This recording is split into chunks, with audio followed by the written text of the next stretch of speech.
اعوذ باللہ من الشیطان الرجیم بسم اللہ الرحمن الرحیم اللہم صل علی محمد وآل محمد وعجل فرجہم قال اللہ الحکیم بسم اللہ الرحمن الرحیم قوا انفسکم واہلیکم نارا، اپنے آپ کو اور اپنے اہل و عیال کو، ارد گرد والوں کو جہنم کی آگ سے بچاؤ۔ تربیت روح، تربیت نفس کا عمل انسان کے اندر کی اصلاح، اخلاق کی بہتری اور روحانی ترقی کے لیے انتہائی اہم ہے۔ قرآن مجید اور معصومین علیہ السلام کی احادیث میں تربیت نفس کے کئی اصول واضح طور پر پائے جاتے ہیں۔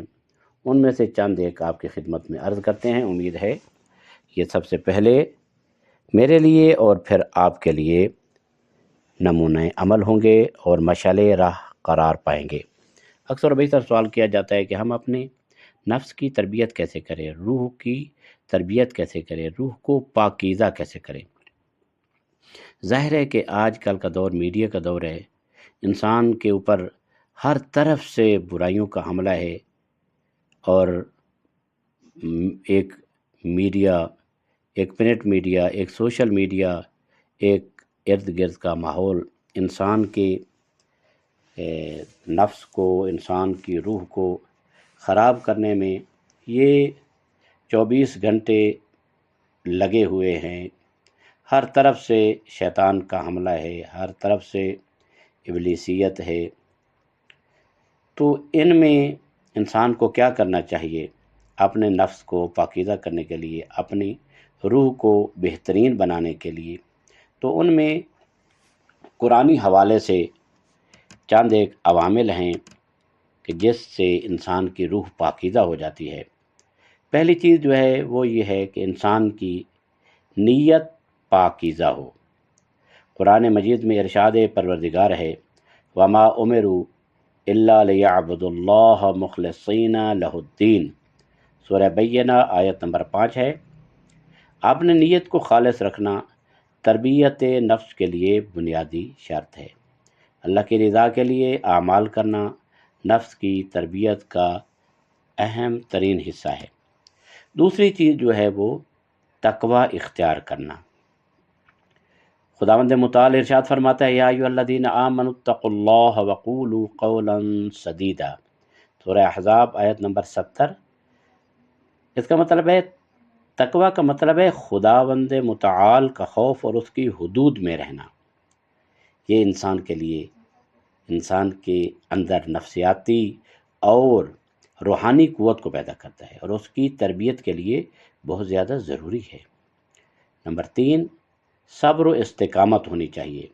قرآن مجید میں ارشاد باری تعالیٰ ہے، یا ایھا الذین آمنوا اصبروا وصابروا ورابطوا، سورہ آل عمران آیت نمبر 200۔ صبر و استقامت تربیت نفس کے عمل میں، تربیت روح کے عمل میں مددگار ثابت ہوتے ہیں۔ مشکلات کا مقابلہ کرنے کی طاقت حاصل کرنے سے انسان کی روحانی ترقی ممکن ہوتی ہے۔ نمبر 4، علم و حکمت کا اصول، یہ بھی بہت زیادہ ضروری ہے۔ قرآن مجید میں قل هل يستوي الذين يعلمون والذين لا يعلمون، سورہ زمر آیت نمبر 9۔ علم کی روشنی انسان کی تربیت میں اہم کردار ادا کرتی ہے۔ صحیح علم انسان کو اپنی اصلاح اور تربیت کے راستے پر گامزن کرتا ہے، البتہ صحیح علم ہو۔ نمبر 5، خود احتسابی، جو اپنے آپ کا محاسبہ کرنا۔ روایات میں ائمہ معصومین علیہ السلام کیا فرماتے ہیں؟ اہل بیت نے خود احتسابی، اپنا حساب کرنے پر بہت زیادہ زور دیا ہے۔ ہمیشہ اپنے اعمال کا محاسبہ کرنا اور چیزوں کو بہتر بنانے کی کوشش کرنا تربیت نفس کے لیے ضروری ہے۔ اکثر و بیشتر یہ ہوتا ہے کہ، اور روایات میں بھی ملتا ہے کہ جب انسان سارا دن کام کاج کے بعد اپنے بستر پہ جائے تو دیکھے کہ میں نے کیا کھویا اور کیا پایا، میں نے کتنا اپنے آپ کو بنایا ہے اور کتنا اپنے آپ کو ضائع کیا ہے، کتنی میں نے نافرمانی کی ہے اور کتنا میں نے خدا کی فرما برداری کی ہے۔ کیا آج میری نماز تو قضا نہیں ہوئی؟ کیا میری آج مثلاً اگر روزہ واجب ہے، ماہ مبارک رمضان ہے، میرا روزہ تو نہیں چھوٹ گیا؟ اور اسی طرح کیا میری تلاوت قرآن تو مس نہیں ہو گئی؟ یعنی اپنا حساب کرنا، خود محاسبہ کرنا، یہ تربیت روح کے لیے بہت زیادہ ضروری ہے۔ اور ایک چھٹا عامل جو ہے وہ ذکر الہی ہے۔ یہ بہت اہم ترین ذکر ہے، یعنی عامل ہے ذکر الہی۔ قرآن مجید میں ارشاد باری تعالیٰ ہوتا ہے الا بذکر اللہ تطمئن القلوب، یعنی ذکر الہی سے سورہ رعد میں 28 نمبر آیت ہے، ذکر الہی سے دل مطمئن ہوتے ہیں۔ لوگ مال و متاع میں تلاش کرتے ہیں، مال و متاع میں اطمینان قلب نہیں ہوتا، اطمینان قلب ذکر الہی میں ہوتا ہے۔ ورنہ آج کل دنیا میں کتنے بڑے مالدار، کتنے بڑے جاگیردار ہیں، لیکن ان کے دل مطمئن نہیں ہیں۔ کیوں؟ اس وجہ سے کہ ان کا رابطہ خدا سے نہیں ہے۔ جب رابطہ اس ذات سے نہیں ہے کہ جس نے اطمینان عطا کرنا ہے، کیونکہ قلب اور روح ایک کوئی مادی چیز نہیں ہے بلکہ معنوی اور روحانی چیز ہے، اور اس کے اندر جو سکون و اطمینان ہے وہ کس نے ڈالنا ہے؟ وہ اس نے ڈالنا ہے کہ جس کے ساتھ اس کا رابطہ انسان کا منقطع ہو چکا ہے۔ تو وہ کیسے اطمینان قلب آئے؟ اللہ کا ذکر، اس کی عبادت، اس کے ساتھ لگاؤ اور اس کے ساتھ کانٹیکٹ انسان کے دلوں کو سکون اور اطمینان عطا کرتا ہے، جو تربیت روح کا ایک اہم ترین حصہ شمار کیا جاتا ہے۔ نمبر 7، احسان کی تلقین۔ احادیث معصومین علیہ السلام نے ہمیں اچھے اعمال اور دیگر لوگوں کے ساتھ حسن سلوک کی تاکید فرمائی ہے۔ قولوا للناس حسنا، یعنی لوگوں کے ساتھ اچھے طریقے سے بات کرو، حسن سلوک کے ساتھ بات کرو۔ اور اسی طرح وتواصوا بالحق وتواصوا بالصبر، یہ بھی قرآن مجید میں ہے، حق کی وصیت، صبر کی وصیت۔